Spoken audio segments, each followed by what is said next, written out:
kulanti wacan oo wanaagsan daawadayaal halkani waa janalka Xareed Media waxaad ku soo dhawaataan barnaamijka bandhiga mudiirka oo habeenada Isniinta iyo Khamiista soo galayaan aad ka daawataan janalka Xareed Media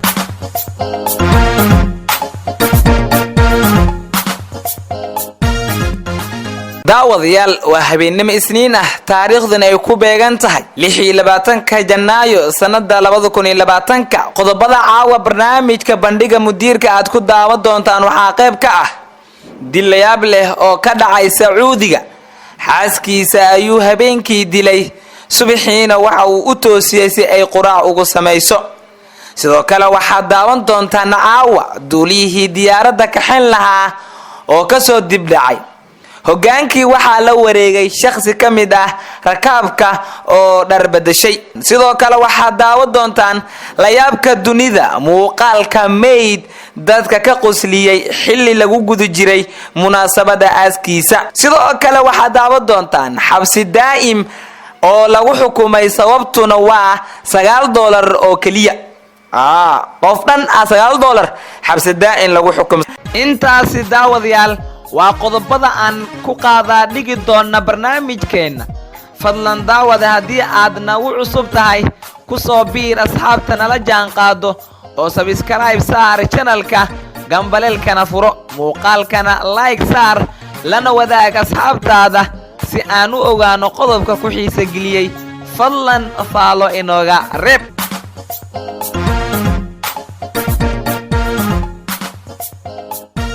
waa tahay daawadayaal markaana barnaamijkeena ayaynu gudagalaynaa qodobka ugu horeeya waxa uu noqonayaa dilayaab leh ayaa ka dhacay Sacuudiga xaaskiisa ayuu habeenkii dilay subaxiina waxa uu u toosiyay si ay quraac ugu sameeyso habeenkii xaaskiisa dilay subaxiina quraac u sameeyso ayuu u toosanayaa ajiib bal aan u gudagalno warbixinteena daawadayaal maxkamad Sacuudiga ku taala ayaa nin ku xukuntay dil aan caafis lahayn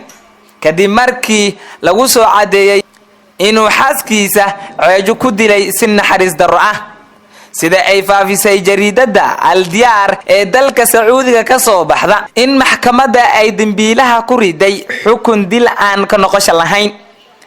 halka waaxda xuduuda iyo qisaastu ay ku tilmaantay dambiga inuu yahay mid uu si bareer ah u geystay oo uu gooyay ruuxda qof uu dhiigiisu macsuum yahay oo aan la ogolayn in si sharci darro ah lagu daadiyo faahfaahinta dilka nin 32 jir ah ayaa xaaskiisa ceejo ku dilay iyadoo karfan ku duuduuban ayuuna geeyay isbitaalka isagoo ku andacoonaya in xaaskiisa ay koronto dishay laakiin dhaqaatiirtii baartay meydka ayaa sheegay in haweeneydan la jir dilay inta aan ceejo lagu dilin ka hor dambiilahan wuu qirtay markii dambe inay xaaskiisa dagaalameen isagoo xaalad aan caadi ahayn ku sugan oo mukhaadaraad soo isticmaalay waxa uu sheegay inuu ceejintii uu habeenkii u geystay aanu xasuusan subaxii markii uu waagu bariyayna uu ka codsaday inay quraac u sameeyso laakiin markii dambe uu arkay inay meyd tahay dambiilahani waxa kale oo uu qirtay in marka uu ceejinayay ee caruurta hurdeen waxa uu tilmaamay inaanay wax cadaawad ah kala dhaxayn waxa kaliya ee dhibku ahaa ayuu sheegay inuu sarkhaansanaa oo saameyntii mukhaadaraadka uu jirkiisa ku jiray garsoorihii maxkamaddu waxa uu sheegay in mukhaadaraadka uu isticmaalay dartii aan dambiga looga cafin karin waxa laga diiday cudurdaarkii uu soo jeediyay maadaama qofka caqligiisu ku ciyaaray uu isaga yahay maxkamaddu waxay sheegtay in dambiga noocan ah qofkii galaa dil lagu ciqaabo xad ahaan ee aan qisaas ahaan loo xukumin isla markaana aan la cafi doonin waa nin dhan xaaskiisa ceejo ku dilay kadibna u toosiyay subaxii in ay quraac u sameeyso markii oo toos isdhaayna wuxuu arkay in ay meed tahay maxkamaddan waxay ku xukuntay in ninkaasi la dilo wiil waxaad daawanaysaan bandhiga mudiirka janalka Xareed Media waad naga daawanaysaan. qodobka kale ayaynu eegaynaa daawadayaal talow muxuu noqon doonaa. duuliyihii diyaaradda ka xil lahaa ayaa kasoo dibdhacay. hogaankii waxaa la wareegay shakhsi ka mid ahaa rakaabkii oo dhar bedeshay. nin dhan duuliye ah oo diyaaradda duuliye ka ahaa ayaa waqtigii diyaaradda ay duuli lahayd kasoo dibdhacay. kadibna mid ka mid ah rakaabkii ayaa dhar bedeshay oo diyaaraddii kaxeeyay. aan u gudagalno warbixinta. waxaa dib u dhacay safar ka mid ah shirkadda EasyJet oo ka duulaysa magaalada Manchester ee dalka Ingiriiska una socotay magaalada Alicante ee dalka Spain. sababtuna waxay ahayd duuliyihii diyaaradda oo safarka kasoo dibdhacay. laakiin dadkii rakaabka ahaa waxaa lama filan ku noqotay in shakhsi ka mid ah rakaabka uu qabsado hogaanka diyaaradda kuna kaxeeyo. waxaa gadaal ka caddaatay in shakhsigaasi ahaa duuliye xifradle ah oo la yidhaahdo Michael Bradley. waxa uu ku jiray safar dalxiis oo uu xaaskiisa iyo wiil uu dhalay ay la socdeen. inta aanu airportka soo gaarin ayuu maqlay in duuliyihii diyaaradda uu soo dib dhacay. kadib waxa uu horay usoo qaatay leysankii cadaynayay inuu duuliye diyaaradeed yahay. ninkan safar u socday xaaskiisa iyo wiilkiisa inta oo guriga kasoo bixin wuxuu maqlay in duuliyihii oo soo daahay. kadibna wuxuu soo qaaday leysankii cadayn lahaa in uu diyaarad kaxin karo. markii uu airportka yimid ayuu booliska la xiriiray adeegiisana uu u bandhigay. sida uu duuliyahan sheegay boolisku waxay dib ula soo xiriireen 38 ilbiriqsi kadib waxaana laga codsaday inuu diyaaradda kaxeeyo. inta aanay safarku bilaaban waxa uu ka soo baxay halka diyaaradda laga hogaamiyo waxaana uu ka dhaadhiciyay rakaabkii sida ay wax u jiraan oo si wanaagsan ayuu wax ugu sheegay. qofna kama aanun diidin inuu diyaaradda kaxeeyo. shirkadii duulimaadku waxay cadaysay inay hubisay in Bradley uu duuliye yahay inta aan loo ogolaan inuu diyaaradda kaxeeyo. ninkan shirkadii way hubisay inuu duuliye yahay in kale marka la hubiyeyna waxaa lahay diyaaraddan kaxeey ee rakaabka meesha raban geyba lagu yiri. wiil waxaad daawanaysaan barnaamijka bandhiga mudiirka janalka Xareed Meediana waad ka daawanaysaan. qodobka kale ayaynu eegaynaa dhageystayaal talow muxuu noqon doonaa. dad badana ila yaabi doon markaan qodobkaasi u soo gudbiyo bale ila daawada. qodobkan waxa uu noqon doonaa la yaabka dunida. muuqaalka mayd dadka ka qusliyay xilli lagu gudi jiray munaasabada aaskiisa. maydkan waxa uu ka quslisiiyay dadkii asiga aasayay ee aaskiisa ku gudi jiray ayuu ka quslisiiyay. talow soo ku dhici kartaa. dadkii janaasadiisa waday ayaa qusul la daatay gobol ka mid ah gobolada Ireland. fariin ka soo gaartay maydka ay dusha ku sideen oo lama filan ku noqotay. sidaan ognahayba maydka waxaa lagu qaadaa naxash Soomaan. dadka naxashkay wadeen afarta lugooda naxashka ka wadeen markaas mar qura qusul la wada daatayo markii ay maydkii ay wadeen fariin ka soo gaartay dhankiisa. dadku waxay isugu soo baxeen si ay u sagootiyaan oo waxaa socotay munaasabada aaskiisa.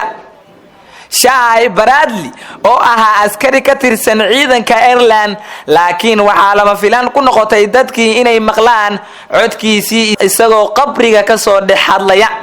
dadkii aaska isugu soo baxay ayay la yaab ku noqotay inay maqlaan codka ninkan dhintay isagoo leh soo dhawaada iyo ogolaada inaan soo baxo meesha iga saara. aad bay meeshu u madowdahay oo waxa aan maqlaa ma codkii wadaadka. waa anigii waa Shay sanduuqa iga saara. Shay waxa uu hadalkiisa ku daray maya xalku sidaad moodeen maaha. meed ayaan ahay. mar labaad soo dhawaada waxaan jeclaystay inaan idiin sagootiyo oo qura. Shay ayaa dhintay kadib markii uu muddo la dhibaatoonayay cudur.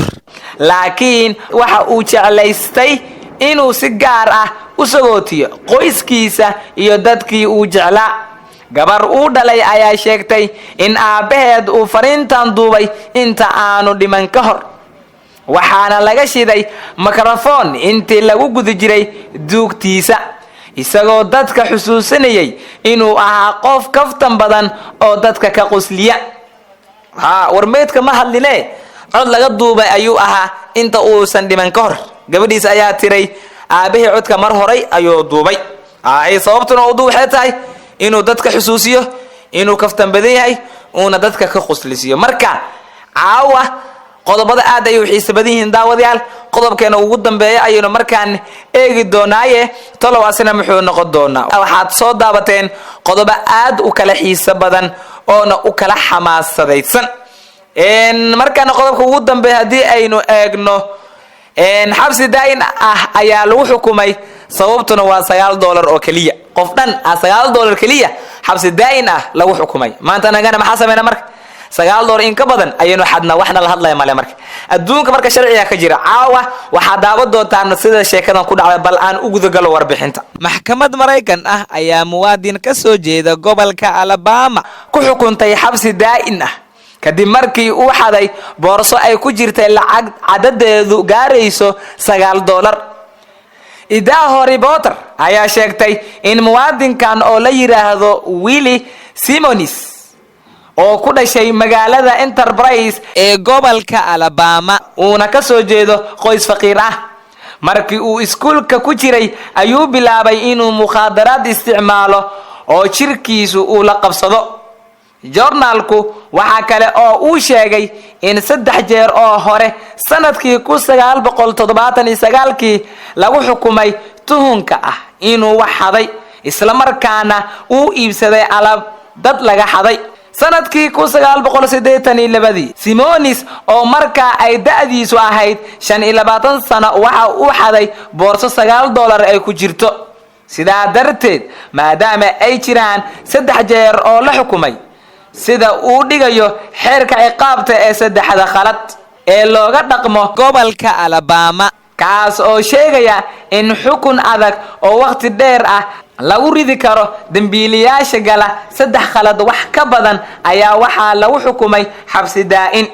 gobolkan waxa la leeyahay ruuxii 3 khalad gala xabsi daa'im lagu xukumaa oo waxadow ah Simonis waxa lagu riday xukun adag oo xabsi daa'im ah oo aan waliba la sii dayn karin hadda waa 62 jir 38 sano oo waqtigiisa kamid ahna xabsi ayuu ku qaatay sanadkii 2005 ayaa walaashii ay dhimatay cidina hadda xabsiga ugama timaado codsi kasta oo uu racfaan maxkamadda ku qaatayna waa laga soo diiday 22 December sanadkii aynu soo macsalaameenay 2019 ayaa waxa xabsiga ku booqatay jariidada Beth Shaliboran oo qisadiisa ku faafisay barta Twitterka iyagoo dhalishan xeerka ciqaabta 3 khalad oo ay ku tilmaameen mid aad u adag waxa xusid mudan in dhacdo tan la mid ah uu shakhsi muwaadin ah u xirnaa $50 muddo 36 sano ah isla sanadkan 2019 ayaa xabsiga laga sii daayay waxa uu dhibane u ahaa sharciga 3 dambi kaas oo markii dambe garsoore Jefferson uu kiiskiisa dib u eegay xabsigana uu ka sii daayay wili waxa daawanaysaan barnaamijka bandhiga mudiirka janalka xareed meydana waad ka daawanaysaan guntiyo gabagabadiina barnaamijkeena waa aynu isla soo gaarnay daawadayaal haddaba daawade inta qodob aynu soo bandhignay midkii ku xiisa geliyay fikradaada waad noo soo qori kartaa dhankay waliba commentiga waad ku mahadsantihiin daawashada aadna daawateen